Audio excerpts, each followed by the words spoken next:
Just 8 teams remain in this season's FAI Junior Cup. Today the action comes from Kilkenny, Tipperary and right here in Kerry.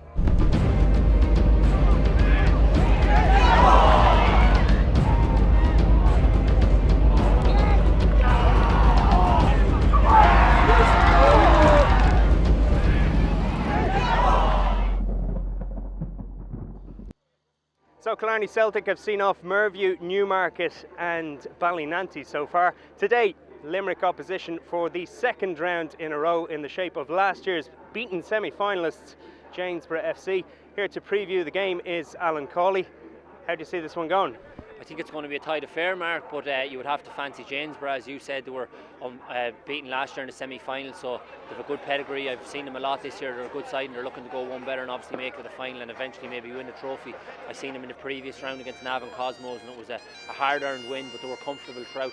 But for Killarney Celtic, it's there's no real expectation on them as such because they're obviously the surprise packet of the competition. This is the furthest that they've ever gotten the competition, so the only expectation really is what they put on themselves. So anything they get is a bonus, so they'll obviously give a good account of themselves. That's what they'll be hoping for. I think they've prepared very well for it, but you would have to fancy Janesboro.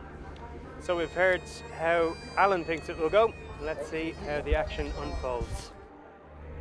This is one of the biggest games in Killarney Celtic's 40-year history. Joe McCarthy and Packy O'Connor have the pitch in great shape and upwards of 1,500 people are expected to watch the action. Wayne Sparling and Cathal O'Shea have been the main goal scorers for the home side in this year's FAI Junior Cup. O'Shea back from suspension tonight, but club captain Gary Keane is banned for this one. Janesboro beat Navan Cosmos away from home in the last round. They have Limerick's Toohey Cup final to look forward to in midweek. They're without suspended junior international Stephen Bradley tonight. Watch out for their top scorer Shane Clark, who has over 30 goals this season. So Janesboro in black get us underway in this one. A massive night in Killarney at Celtic Park. The home side warming up for this one with a friendly against Cork City on Monday night, losing that one by 4-2. Cathal O'Shea getting a goal, the number 10 in that match. And a bumper crowd here.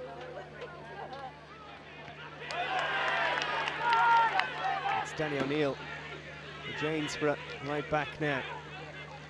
Very tidy player, lofted in towards the area. Clark is on the end of it.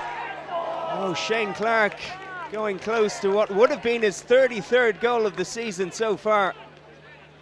Janesboro captain, a real danger. Didn't quite connect with that header though.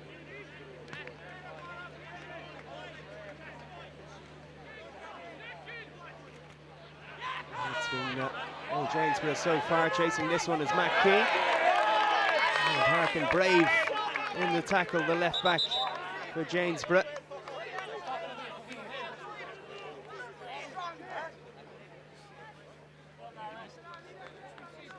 Plenty of busloads of supporters from Janesboro have made the trip from Limerick for this one. Long throw for Killarney Celtic, headed towards goal. It was O'Shea with the header, an easy take for John Mulready.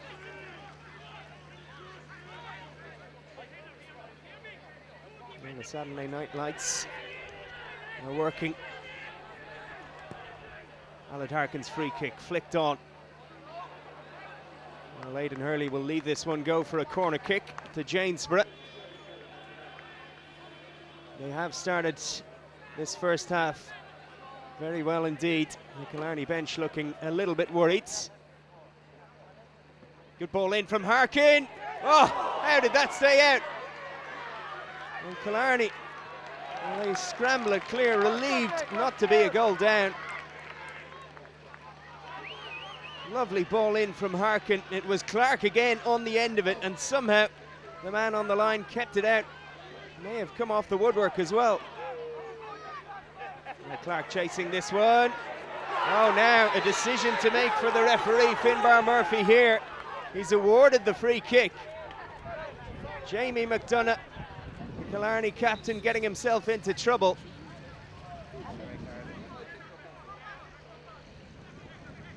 Boy Kelleher, the keeper, worried. Just the yellow cards for McDonagh. There was cover from Spillane. It's Clark to hit the free kick. Straight at Kelleher. And Clark very much the danger man in the opening stages. FAI Celtic passing the ball a little bit better now. It's Wayne Sparling playing it forwards. O'Shea turns, appeals for handball, appeals for a penalty there as well. Oh, come on, ref! Well, O'Shea convinced it should have been. Looked like it hit the hand of Hurley, and then Clark made the challenge on O'Shea.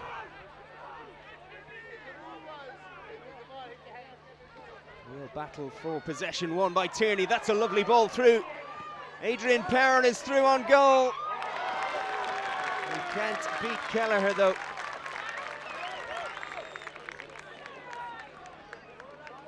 Power got the winner against Navan Cosmos in the last round. The winger getting through and past Chris O'Leary, but not getting enough on his shot to beat Kelleher.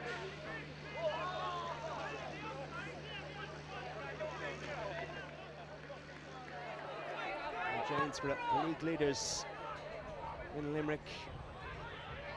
It's dropped for Tierney here. Oh, what a strike that is!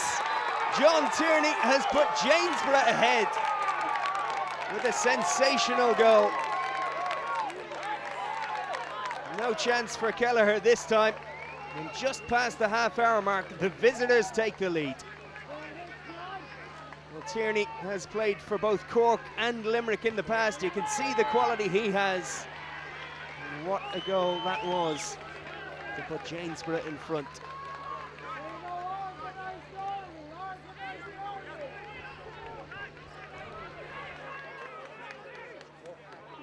Throw in taken quickly. Clark is in on goal here. Oh, good idea. Just wide though.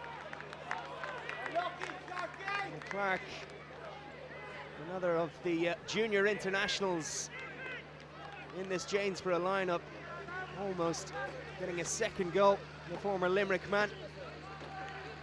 Good thinking from Power, and Clark getting ahead of Spillane, but not hitting the target. Yeah, good run here from O'Neill. The right back getting forward again. He's driven it across. It's dropped for Tierney once more. Strike on goal, saved by Kelleher. Well, just before half-time, could have been 2-0. Little backlift from Tierney, plenty of power. Kelleher equal to it. The Killarney Celtic doing a bit better in this second half so far. Long ball forward towards Pa McGrath. O'Reilly's come a long way. McGrath goes down, and the shot is over the top again. Killarney Celtic have an issue with the referee here. It was pumped forwards by Brendan Falvey, just back in the side after fracturing his arm. Mulready, the keeper, came a long way. And then McGrath felt he had his head kicked there.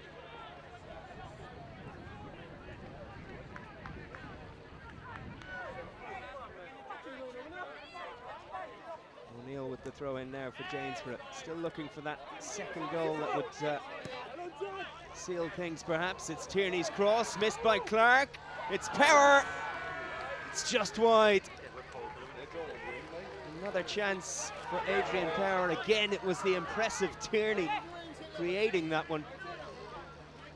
Power having to backtrack, just firing wide.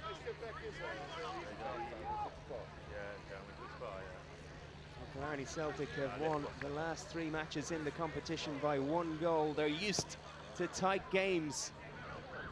Behind in this one though. Oh, McCarthy almost on the end of that one. It will be a corner for Killarney.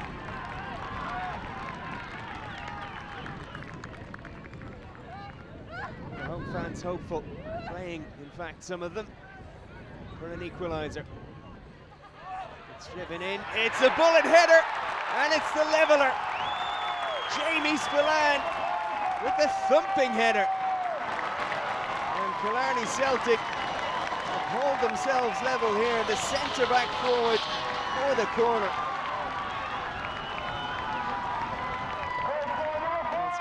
been impressive in this competition already. And he's made a big impact there once again. He lost power and no chance for Mulready in the Janesboro goal. 1-0, just past the hour.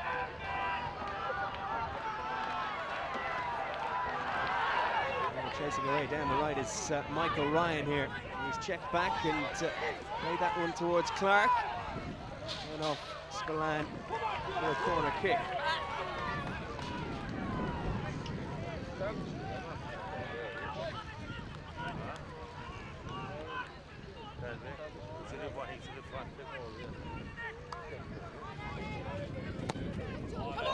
Again, it's Harkin to take it. It's off the woodwork this time. Just needed a touch.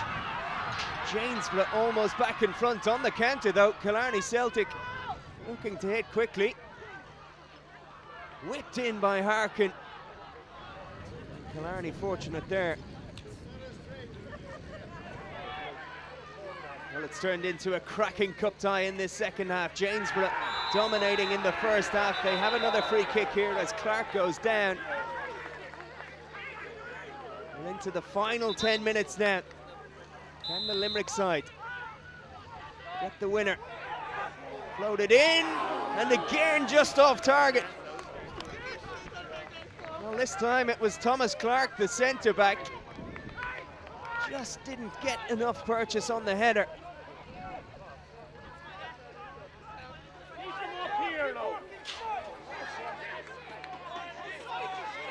Oh, it's Clark again. A little isolated up front in this second half and surrounded there. He does have a free kick. Corner. Yes, that was a harsh decision. Clark has a few words to say as well. Well, McCarthy has raised his arms there as well.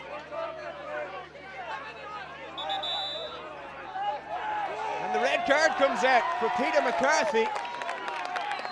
And the Killarney winger is sent off with just a couple of minutes to go. It's a long way back across the other side of the pitch for him. He can't believe the decision. Finbar Murphy took a long time. He consulted with his assistant before producing that red.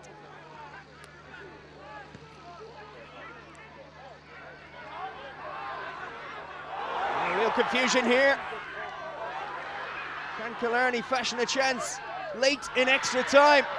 Oh, they could do. They've done it. Stephen Hayes. Surely now Killarney Celtic are going through to the last four. This substitute mobbed by his teammates and some of the coaching staff as well. What a moment for Hayes.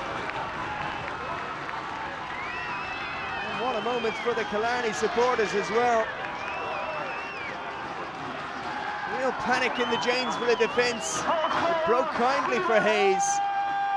He wasn't going to miss from there. 2-1 with just a couple of minutes to go in extra time.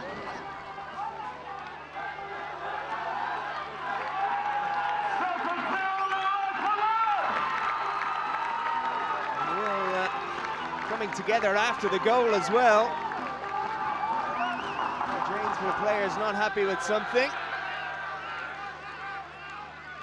And Clark, booked earlier in the game, has received a second yellow. He's not too happy with the fourth official. It's going to finish 10 aside here. Clark getting a second yellow. Last chance of the game for Janesboro. The whistle is blown and Killarney Celtic have done it. They've knocked out the second favourites, Janesboro. Coming from behind to win it, and what a night at Celtic Park.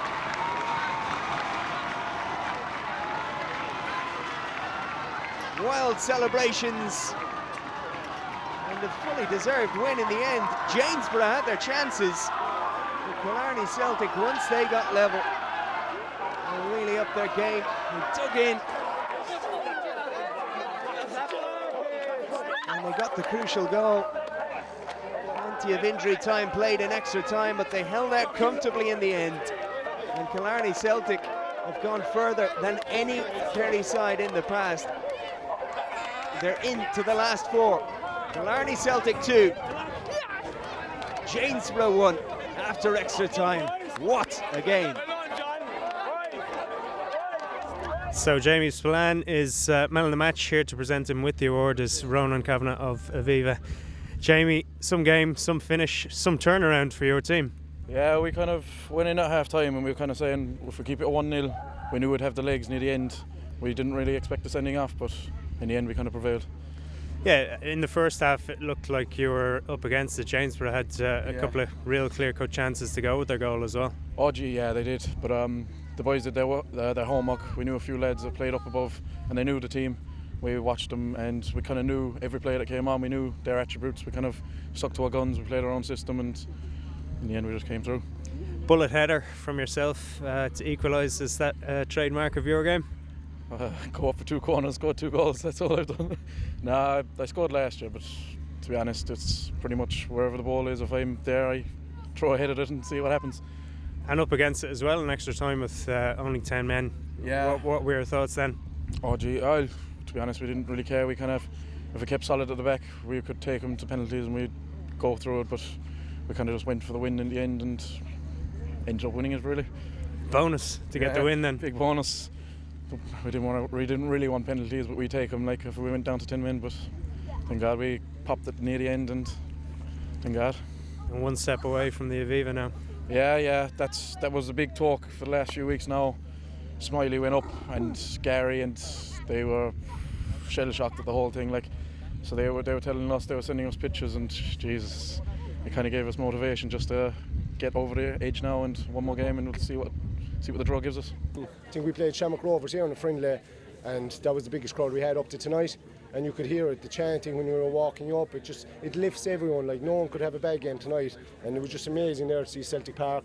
You see all the work Joe McCarthy does and Packy O'Connor, facilities here. It's like it's League of Ireland standards. Maybe now we might have the players to match, I don't know. Certainly, it's a young side. There are a lot of confident young players out there who'll get confidence from this, and now we're 90 minutes away, or maybe 100 plus minutes away if it goes to extra time again from a final. Yeah, they're definitely the difference. Like, I've been playing here a lot of years, and I think myself and David came out of the team last year, so maybe that was the difference. So, but you need youth, you need legs, and you need just we've a good blend of experience and youth, and they all bounce off each other. And inside in that dressing room, everyone's the best of friends. I know you go around clubs there, the Limerick clubs, they're all travelling to play and they're all coming in, and some get on well, but we're all best friends inside in that dressing room, and you can see it out on the pitch. Like, if we lost there tonight, there'd be no arguments, there's no blame game, we're in it together. So we were sticking together anyway, but it's fantastic. Sticking together all the way to the final, maybe. I know, look, every game is a big ask. I think by the bookies, I think we were 11-2 to beat Newmarket, we were 7-2 to beat Ballinanty, we were underdogs again tonight. So maybe eventually we'll get the credit. We might be favourites now against Sheriff in the next round, we'll see.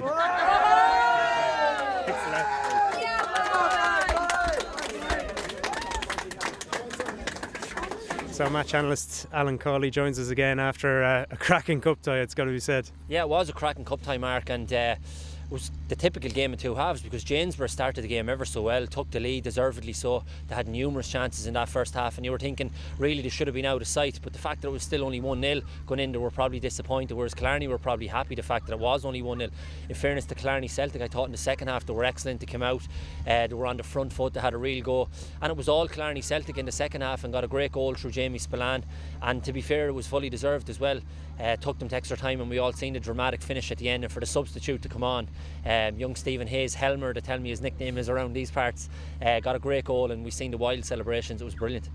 Yeah, they seem to get real energy from that equaliser in particular, really pushed them on, and again having to go at it with 10 men was really, really tough in extra time. Yeah, well, we spoke beforehand about how the home advantage could help you, and that was the prime example, because once the second half started and they were on the front foot, they got the crowd behind them and got the crowd involved in the game, and I thought that was key.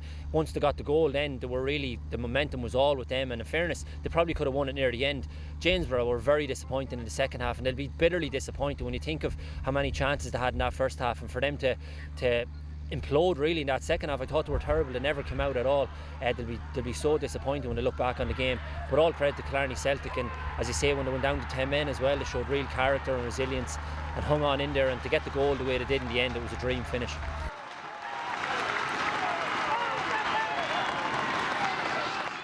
So Killarney Celtic are through to the semi-final, but would Peake Villa or the holders Sheriff IC join them there?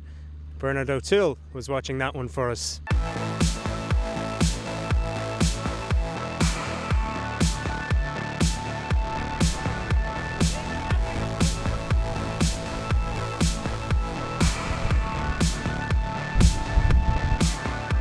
Well, one of the main reasons why Peake Villa are still in this competition is the form of their defence. Their back four and goalkeeper frustrated the likes of Crumlin and Cherry Orchard in previous rounds, while further up the pitch, the partnership of Pippi Carroll and Matthew McKivitt has been key. McKivitt with the eventual winner in extra time against Crumlin. As ever, the Sheriff side reads a who's who of the FAI Junior Cup, a team that has been there and done that. A few big names missing today, however. No Paul Murphy or Darren Dunn for the defending champions, but in John Rock and last year's Cup final match winner Mark Higgins, they have got goals. Leicester and Kavanagh will look to pull the strings.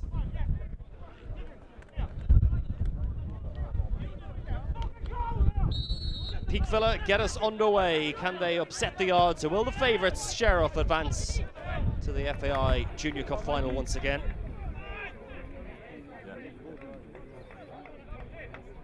Patient play, they've begun brightly here.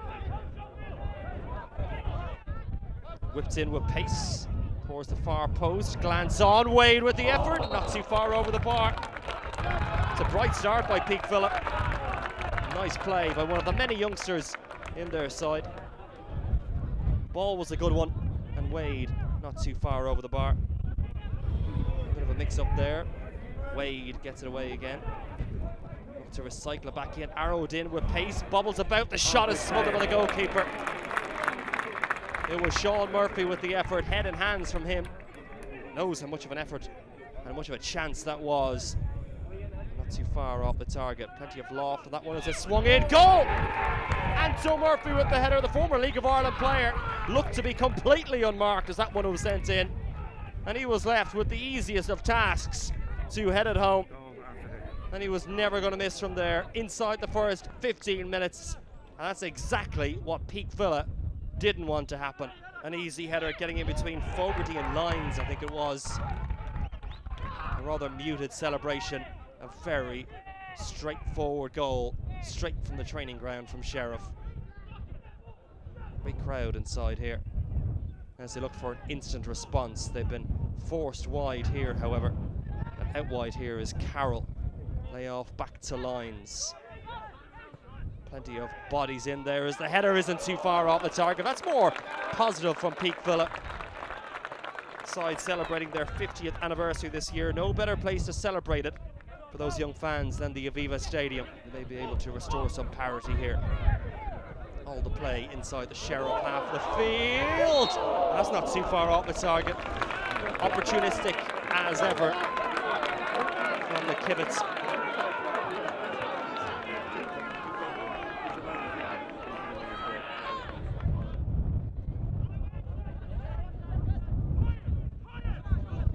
Murphy, and it's tipped over.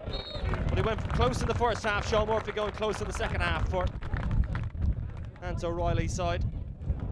Wonderful effort. Tipped over by Stephen Ryan. Peake. Here's a chance. One-on-one with the goalkeeper. Now how about that for a finish? And they're level. Billy McCarthy with the goal 10 minutes after the restart.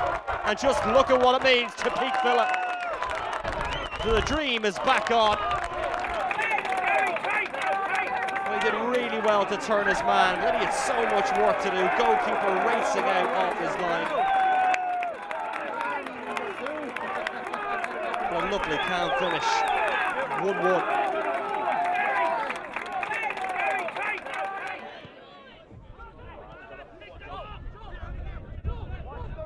Nice footwork, still bobbling about. Sent through, Rock back to goal. Rock with the effort, that's not too far off the target. Using all his experience there, the veteran striker, to hold off his man and get a shot away.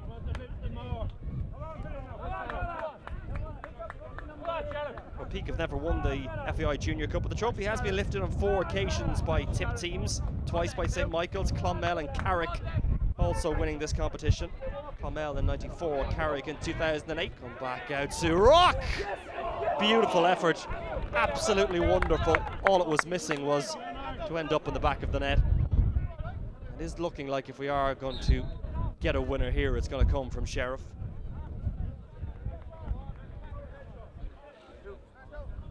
Throw in is long. It hasn't been dealt with. John Rock! He has dealt with it. John Rock with what will surely now be the winner for Sheriff. Using all their experience at the business end of this one. The defending wasn't good for once from Peake Villa. The goalkeeping not great either. And when it fell at the back post, it fell to the wrong man from a Peake Villa point of view. It's a 6th FAI Junior Cup semi-final in 6 years for Sheriff YC. They've only lost one of the previous 6. Peake were good, but Sheriff were better. And it's not the first time we've said that in this competition. Full time at the Tower Grounds. Peake Villa 1, Sheriff YC 2. Carrick United needed extra time to get through in each of the past 2 rounds. Next up for them were Sligo Leitrim champions Boyle Celtic.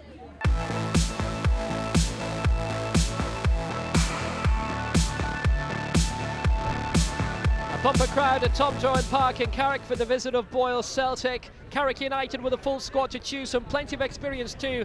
Adrian Walsh, former Irish amateur FAI Junior Player of the Year. Jack Doherty, formerly of Ipswich Town, Waterford United and Longford Town. As for Boyle, first time quarter-finalist. Recent wins over Erris United, Balna Town and VEC. Lee McKillen is out with a cruciate ligament injury. Sean Purcell, formerly of Sligo Rovers, an Irish junior international, and was captain of the famous Universiade World University Games campaign a few years ago. Great atmosphere, it should be a brilliant occasion in the shoreside sunshine. Shane Battles trying to come away with it for Boyle Celtic. In went Jerry Walsh, down went Jack Doherty. 2 very important men, and Jerry Walsh has stayed down. Only a couple of minutes played. This could be a concern straight away for Carrick United. Jerry Walsh might not be coming back on. Haven't seen a crowd like this here in years. Jack Doherty, bit of room to move it, trying to skip past Sean Purcell. He's hit it across goal, and Kyle Suffin, the Boyle Celtic goalkeeper, very confident that that wasn't going to go in, but it almost did from Jack Doherty. Not cleared yet properly, controlled by Anthony Power in towards Doherty. Wonderful goal by Jack Doherty! Great flick into the back of the Boyle Celtic net. And Carrick United, pretty and pink today and sitting pretty, they're in the lead. Very good play by Anthony Power, controlled it well on the left-hand side, but what a finish this is. That's the goal of the round from Jack Doherty. Don't you worry about that, a beauty. Solid head away. Boyle looking to respond straight away, attacking straight away with John Connolly.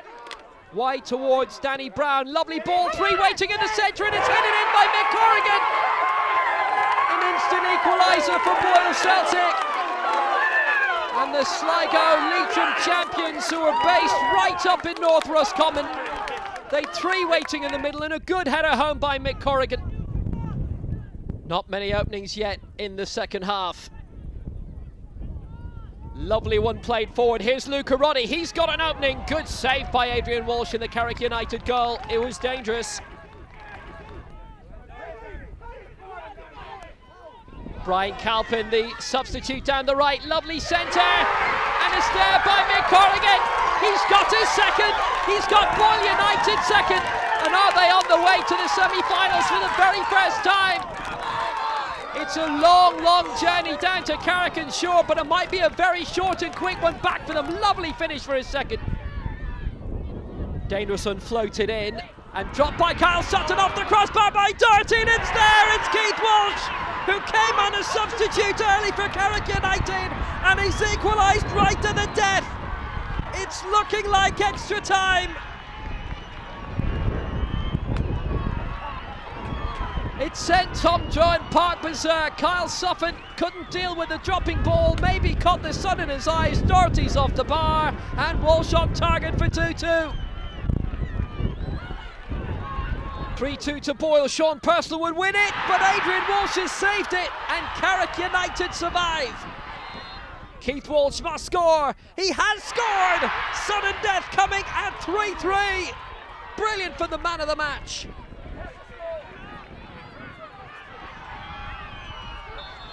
Desi Carlos stepping up for Boyle Celtic, and he slipped it in. They lead 4-3 in sudden death through Desi Carlos. Big moment for the captain, Anthony O'Donnell, who puts it away for 4-4. Luca Roddy. Oh, that's a nice finish. 5-4, Boyle lead again, pressure on Carrick again, and away he turns, the coolest man in the stadium. Keeper on keeper. Lovely finish by Adrian Walsh past Kyle Suffin. 5-all.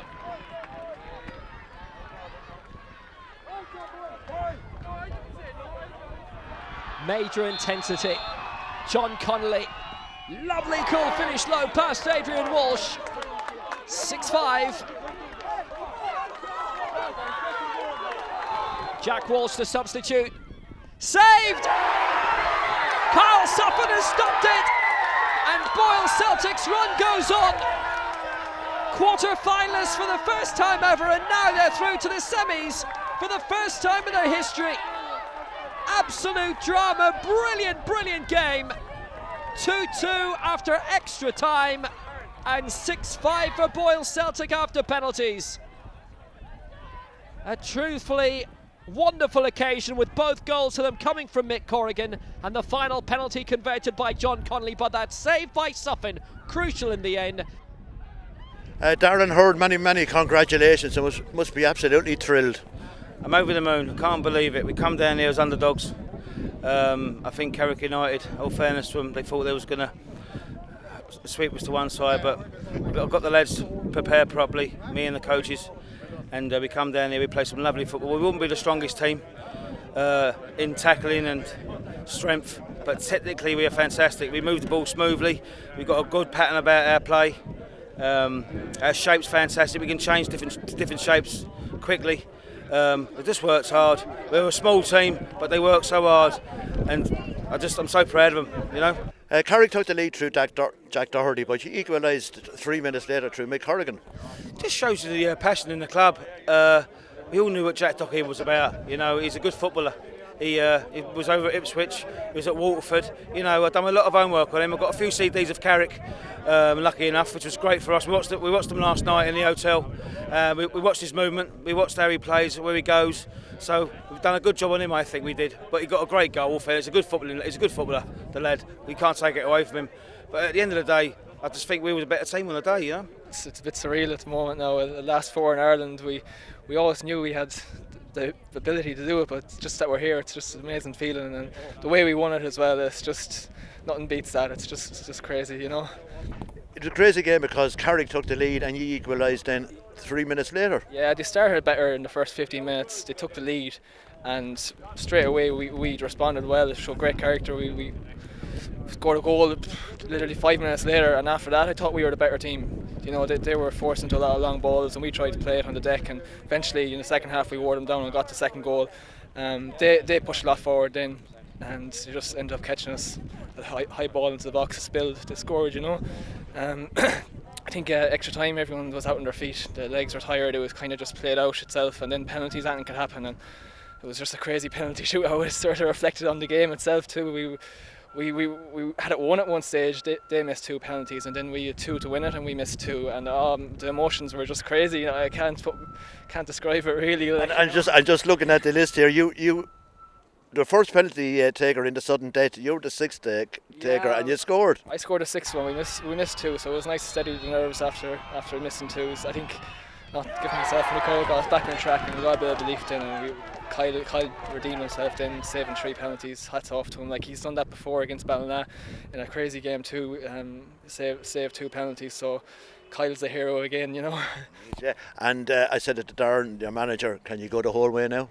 Oh, we're around a long time, this group. We're playing a lot of football. We know each other inside now, how to play the game, and yeah, we're confident. We won't fear anyone, you know, and especially if we at home we're we're very hard to beat there, you know, haven't lost there in over 3 years, I think, you know. Next up we have Evergreen against Kilmallock, with the Kilkenny side having home advantage in this one. Let's see how they got on.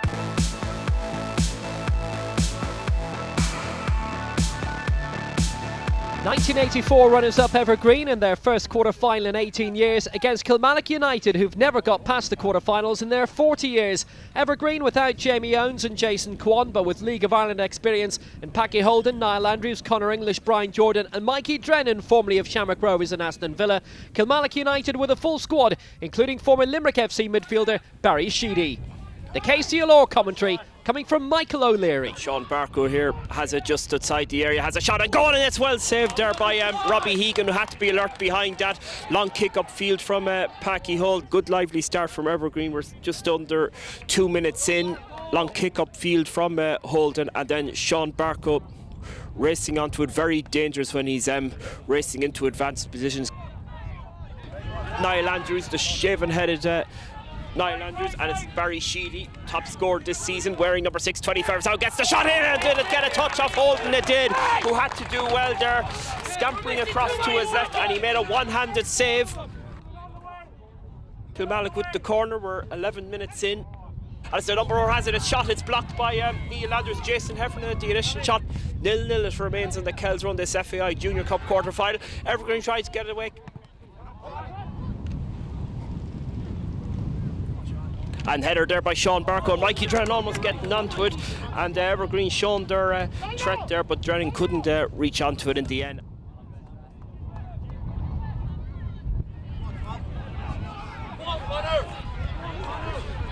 And racing through now, could be a chance for Evergreen. The shot is saved there by Robbie Egan, and Conor English cutting in from the left. Very good surging run, getting the shot away and straight at Robbie Egan.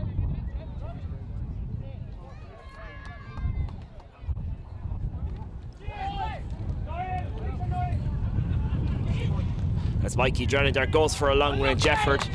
Looks spectacular, but it's gone outside and it's wide. A header there by Neil Andrews. And Kilmallock come away again. It's Niall Hanley. Hanley's a look around, he's outside the edge of the area. Gets the shot in and it's outside, and he's been a menacing threat. He got the shot away. Out of play, and it's going to be a throw into Kilmallock.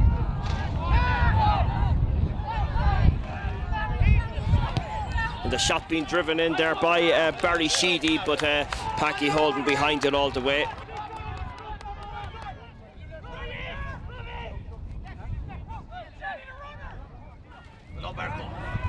And it's Sean Barker that comes away, plays it upfield into direction there of Mikey Drennan. Drennan is out of position, he's devastating here, he goes for the shot, and he gets the shot in, it's in the net, it's a goal for Evergreen. A goal for Evergreen and Mikey Drennan.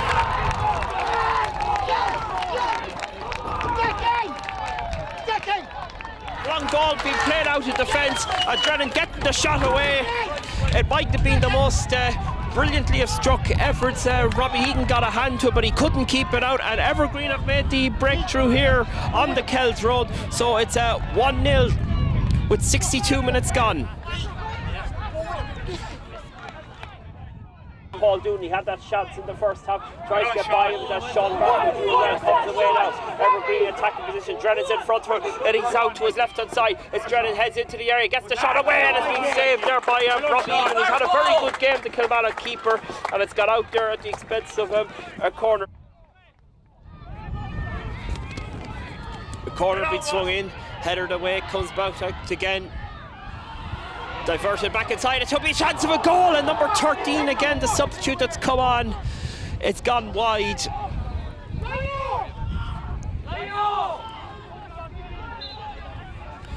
We've played 6 minutes of time to be added on. Free kick being sent across, goes beyond everyone, and that's it, it's all over. And Evergreen players and substitutes rejoice as they've qualified for the FAI Junior Cup semi-final, defeated Kilmallock by 1-0.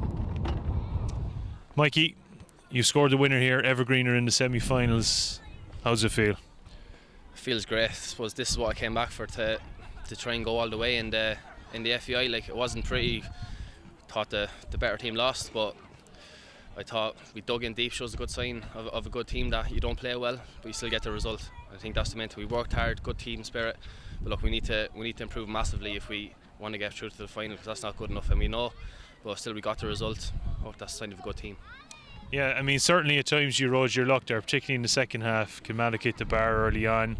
Owen Burchell had 2 late chances late on. What do you think you could do differently to avoid that eventuality in semi-finals? I think we need to be more just calmer on the ball. I know it's probably a different level that from when I first started to now. Like, it's kind of just more kind of panicking and all that. I think we need to just relax more. Like, it doesn't have to always be hoof. It can be, we can play. When we play, we're a good side. But obviously we have Sean Barker and we use him. And there's nothing wrong with going back to front. Use what you have. And look, we need to be much better. But look, we had more chances, but they were the better team. Obviously, Sean Barker created your goal with a wonderful through ball from deep. Did you feel he was a standout player in the day? Yeah, Sean's always a standout player. I don't know how he hasn't even played League of Ireland from when I'm playing with him. He's a very good player. Like, and same with everyone else. You have likes of Neil Andrews, you have Dylan Worthy there, you have Conor English, Declan McQuillan, Jelly. You have so many lads there that played League of Ireland when they were younger and then could have, if they wanted, but decided to come back. And look, it's a real family club, and I'm happy to be back and happy to be in the semi-final. Probably a relief more so than that. You know, we didn't play well today. Kilmallock were a fine team that really put it up to us, really tested us. You know, physically and tactically they were very good.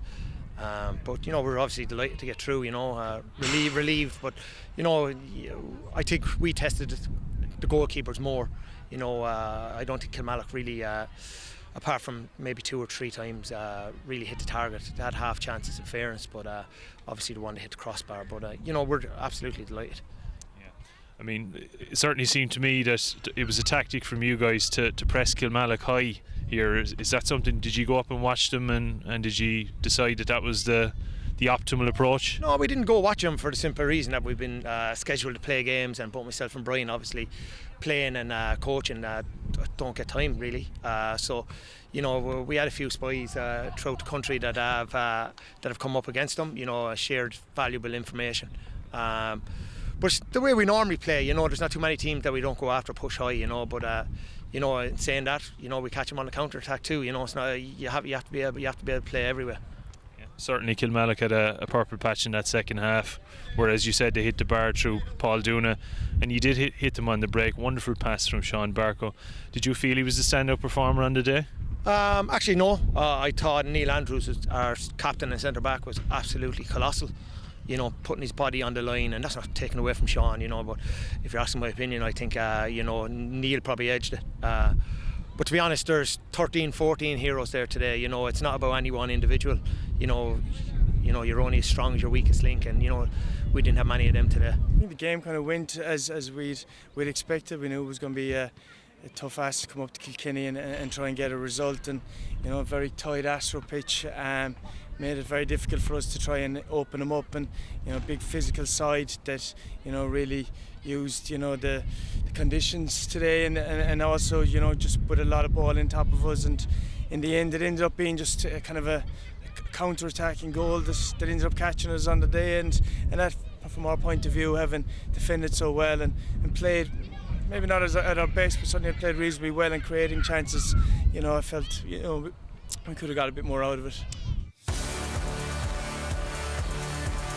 Here's the semi-final draw. Killarney Celtic facing holders Sheriff YC in Kerry on Saturday, April 8th, with Evergreen heading to the northwest the following day to play Boyle Celtic.